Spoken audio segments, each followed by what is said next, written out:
দর্শক আপনাদের সবাইকে স্বাগত জানাচ্ছি আমাদের নিয়মিত আয়োজন বিভাগীয় খবরে। ভিন্ন রকম সব সংবাদ নিয়ে আমাদের এই আয়োজন। দর্শক, আজ আপনাদের জানাবো রাজশাহী বিভাগের জেলাগুলোর খবর এবং সঙ্গে আছি আমি শরীফুল হক। প্রযুক্তির ছোঁয়ায় বদলে গেছে বগুড়ার যমুনা নদীর 52টি চরের কৃষকের জীবনযাত্রা। উচ্চ মূল্যের ফসল চাষ করে তাদের মুখে এখন সুখের চওড়া হাসি। তাদের এই উৎপাদিত ফসল বিক্রি করে কৃষকরা এখন হিসেব করেন লাখ টাকা। অন্ধকার পথ পাড়ি দিয়ে বগুড়ার চরাঞ্চলে এখন কেবলই আশার আলো। উচ্চমূল্যের ফসল উৎপাদনে যান্ত্রিকীকরণ ও প্রযুক্তির সম্প্রসারণে এখানকার কৃষি দেশের অর্থনীতির নতুন সম্ভাবনার ক্ষেত্র হিসেবে আবির্ভূত হয়েছে। চাষাবাদের প্রয়োজনীয় উপকরণের অভাবে একসময় দুর্গম এই চরের কৃষকরা শুধু পরিবারের সদস্যদের খাওয়ার জন্য কিছু জমিতে ফসল ফলাতেন। এখন কৃষকরা জমিতে বীজ বপন করেন যন্ত্রের সাহায্যে। এতে প্রয়োজন হচ্ছে না অতিরিক্ত শ্রমিকের, ফলে কম সময়ে অধিক জমিতে ফসল চাষ করতে পারছেন তারা। সেচ সুবিধা নাগালে আসায় উৎপাদন এলাকা বেড়েছে কয়েক গুণ। যন্ত্রের সাহায্যে আবাদি জমিতে প্রয়োজনীয় কীটনাশক ও ভিটামিন ছিটাতে পারছেন সহজেই। মরিচ, মিষ্টি কুমড়া, ভুট্টা, সরিষা ও পাটের মতো উচ্চমূল্যের ফসল করে অধিক মুনাফা ঘরে তুলছেন তারা। এতে যে চরের কৃষকরা কিছুদিন আগেও অনাহারে থাকতেন, তারা এখন টাকার হিসাব করেন লাখে। কৃষি যান্ত্রিকীকরণের সাথে সাথে উদ্ভাবিত আধুনিক প্রযুক্তিতেই ভাগ্য ফিরেছে চরবাসীর। আমাদের এখানে তো প্রায় লোকে আগে দিনমজুরি ছিল, এখন শতকরা 10 জনও নেই, কারণ সবাই এখন নিজেই চাষ করে জমি। আমরা একসময় তো ভাত না পাই, কিন্তু এখন আমরা 1 লাখ 2 লাখ 5 লাখ টাকা যখন তখন বাড়ি করা যায়। যে ফসলগুলো আমরা করি তাতে আমাদের মনে করুন যে 12-14 দিন আবাদ করে 2-2.5 লাখ টাকা খরচা হয়, 5 লাখ 7 লাখ টাকা পাওয়া যায়। প্রযুক্তির কারণে চাষাবাদটা এখন অনেক সহজ। প্রযুক্তি যদি না থাকতো তাহলে হয়তো এত সহজে আবাদ করা যেত না বা ফসল করতে পারতো না মানুষ। বগুড়ার সারিয়াকান্দি, ধুনট ও সোনাতলা উপজেলার 52টি চরে মোট জমির পরিমাণ 29,000 হেক্টর। সব জমি আবাদের আওতায় আনতে বিনামূল্যে কৃষি উপকরণ সরবরাহ, উন্নত জাতের বীজ বাছাই, চাষাবাদের পদ্ধতি নির্ধারণ ও বাজারজাতকরণ সহ নানা বিষয়ে সহায়তা দিতে একসাথে কাজ করছে সরকারি বেসরকারি বিভিন্ন প্রতিষ্ঠান। চরাঞ্চলের মানুষদের অর্থনৈতিক উন্নতির লক্ষ্যে এই কাজটা করা। আমরাও এটা জানতাম যে কৃষিতে আসলে মানুষের ভাগ্য বদলাচ্ছে না, চাষের খরচই ওঠে না কোনো কোনো সময়।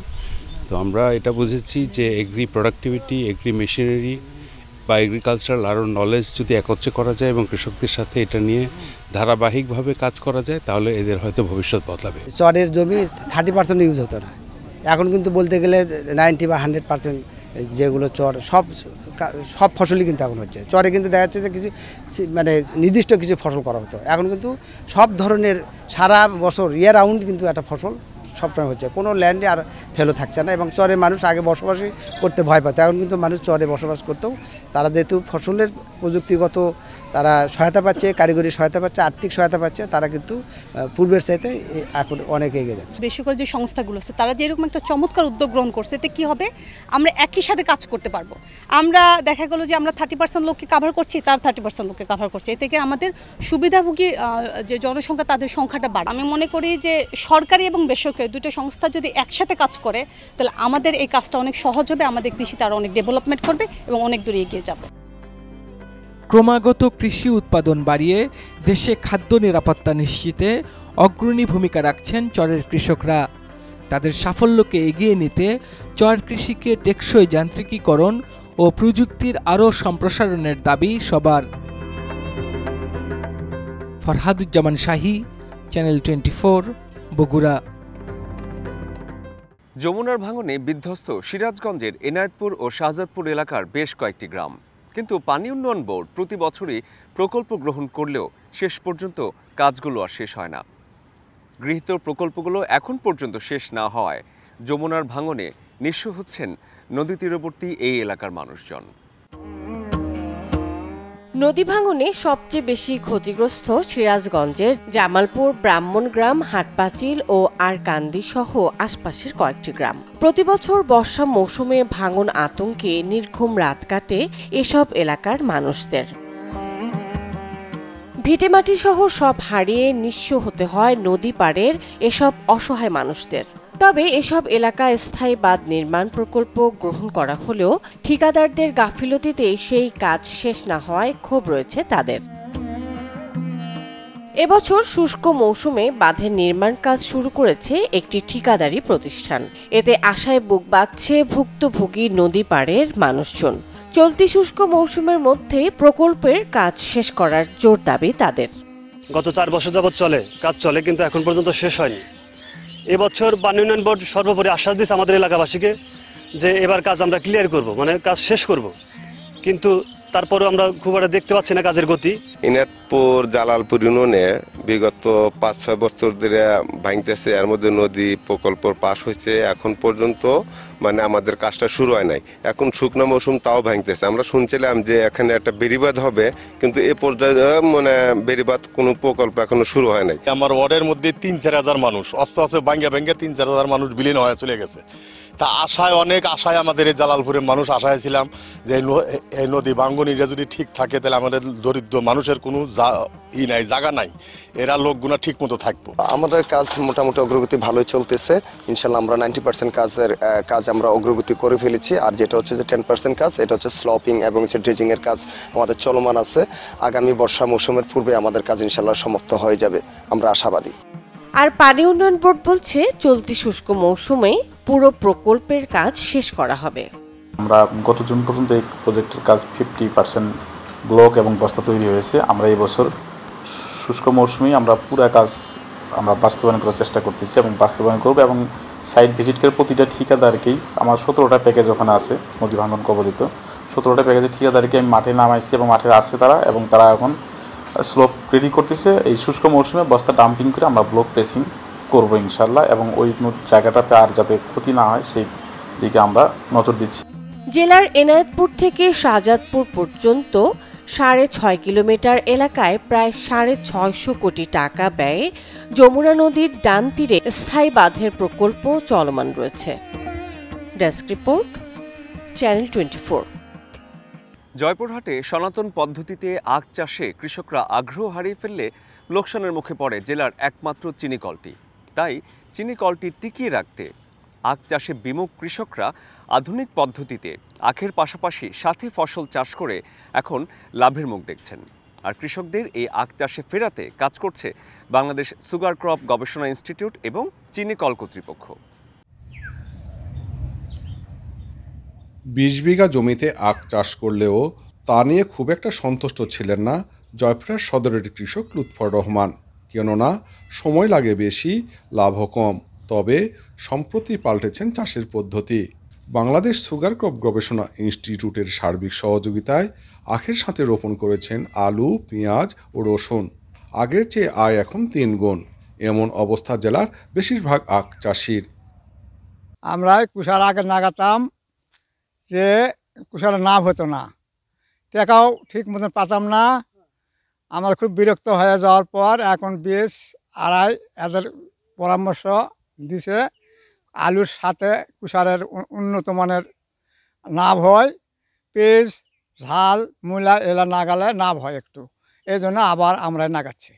আগে কুষার নাগাছিলাম, কুষার নাগে পশা করে ঠিক মতো পাই না, কুষার বেচাও পাই না।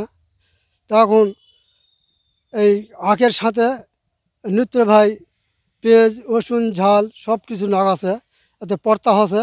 ওই দেখে আমিও ওই আখের সাথে কুষার, পেঁয়াজ, রসুন, অম্বাগুন এরা নাগাছি। আখ প্রায় 14 মাস 16 মাস থাকতো জমিতে, লাভ হতো না। এখন বিএসআর আসে, আমরা তাদের সঙ্গে পরামর্শ করে আলু, পেঁয়াজ, রসুন, তারপরে টমেটো এ ধরনের আবাদ করে আখের সঙ্গে লাভবান হচ্ছে। আখের সাথে ডাল, মশলা আর সবজি জাতীয় ফসল চাষ করছেন জয়পুরহাটের চাষিরা। বাড়ছে নতুন চাষির সংখ্যা, যাতে বাড়বে আখের উৎপাদন, ঘুরে দাঁড়াবে চিনি শিল্প। আগে আমরা শুধু আখ আবাদ করতাম, আখের সময় মতো মূল্য পেতাম না। এই জন্য আখ চাষ প্রায় বন্ধ হয়ে যাচ্ছিল।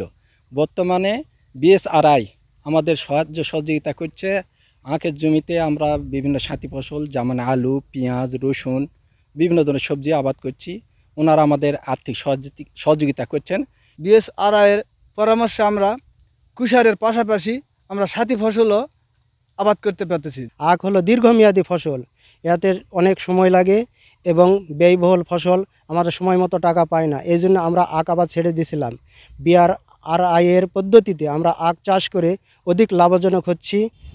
আখের সাথে সাথী ফসল চাষের আগ্রহ বাড়াতে বাংলাদেশ সুগার ক্রপ গবেষণা ইনস্টিটিউট ও সুগার মিল নিয়েছেন নানা পদক্ষেপও। আখ দীর্ঘমেয়াদী ফসল হয়, চাষিরা আখ চাষ থেকে বিমুখ হচ্ছিল। এতে করে চাষিরা আখ চাষ করে অতটা লাভবান হচ্ছিল না। এই প্রেক্ষিতে বাংলাদেশ সুগার ক্রপ গবেষণা ইনস্টিটিউট চাষিদেরকে আর্থিকভাবে লাভবান করতে এবং জমির সুষ্ঠু ব্যবহার নিশ্চিত করতে বিভিন্ন ধরনের প্রযুক্তি উদ্ভাবন করে থাকে।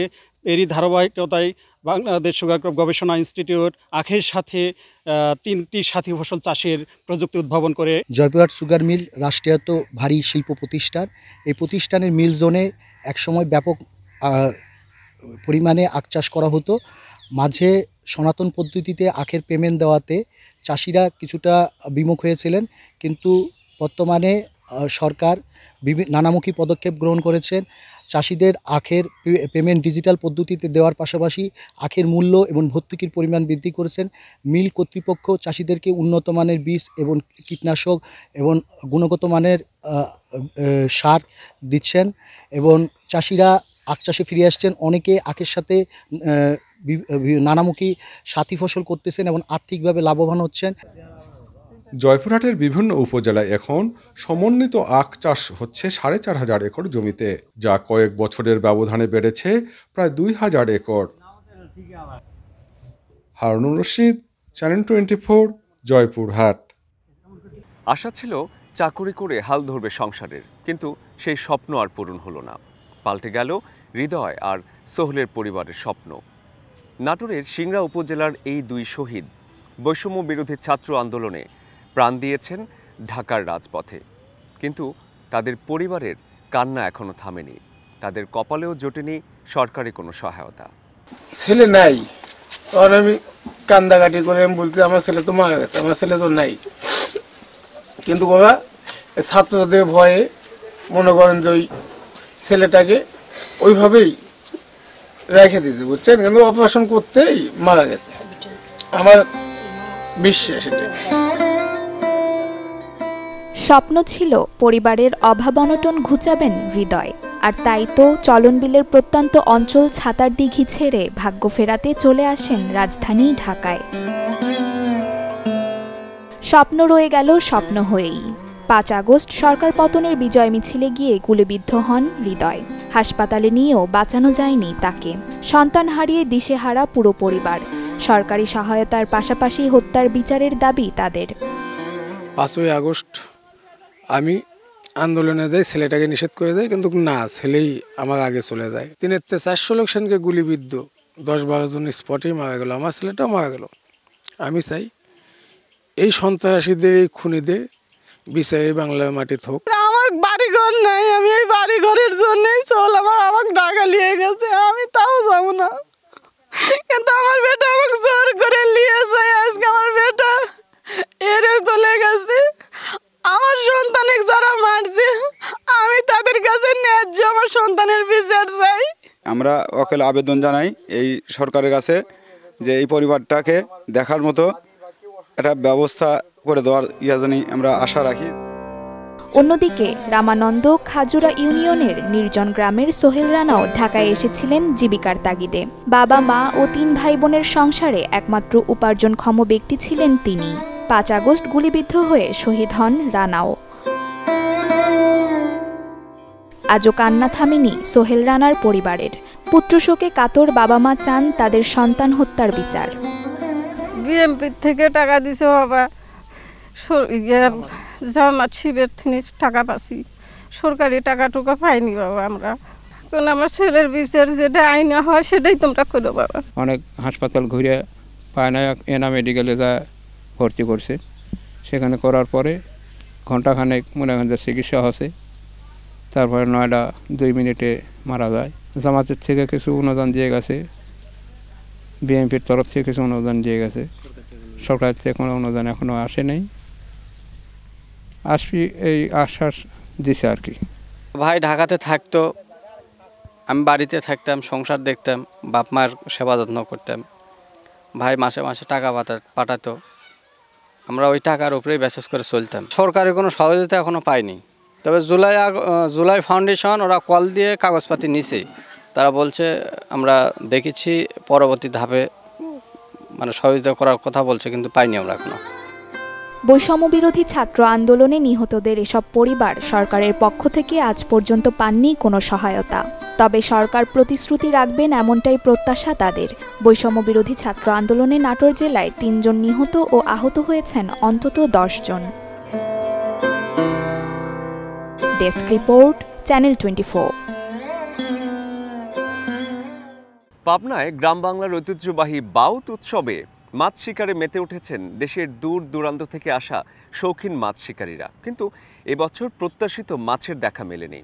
অভিযোগ আছে প্রভাবশালীরা চায়না জাল এবং গ্যাস ট্যাবলেট দিয়ে মাছ শিকার করে ফেলায় এই অবস্থা।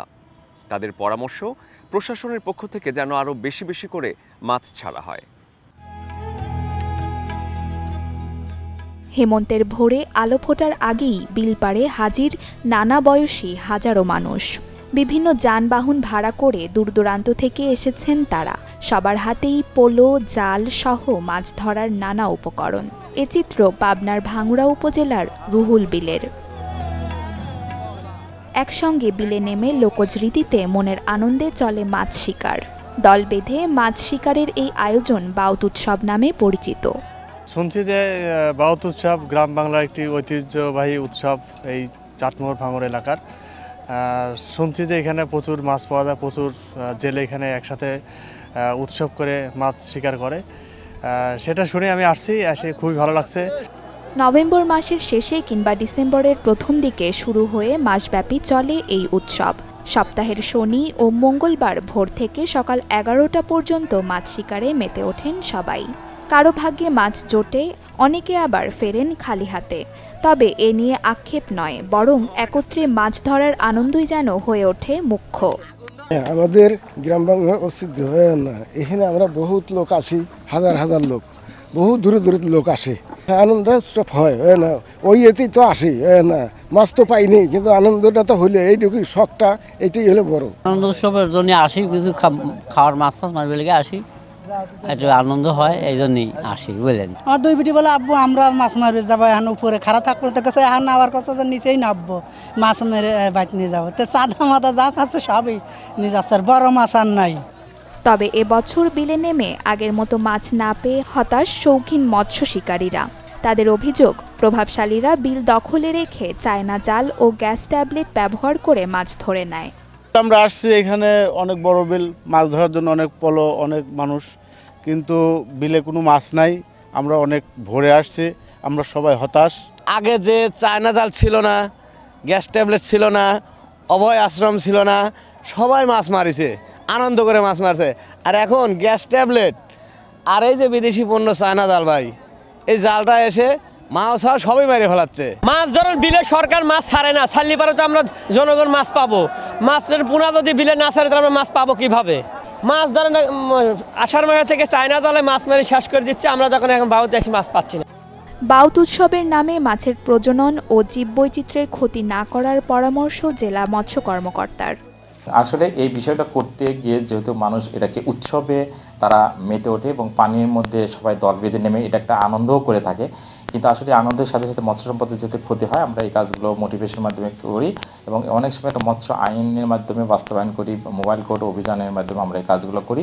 তবে আমি আশা করব এই মৎস্য বাউত উৎসব যে হয় এই উৎসব ধীরে ধীরে এরা মানুষ কর্মী নেবে এবং মানুষ সচেতন হবে। চলনবিল অঞ্চলে এমন উৎসব চলছে শত বছর ধরে। পাবনার রুহুল বিল, ডিকশির বিল, রামের বিল সহ বিভিন্ন বিলে চলে এই বাউত উৎসব। Desk report, channel 24। এই ছিল আজকের বিভাগীয় খবরে। নতুন স্বাদ আর ভিন্ন গল্পের সংবাদ নিয়ে আগামীকাল আবারও হাজির হব। সে পর্যন্ত আপনারা সবাই ভালো থাকুন।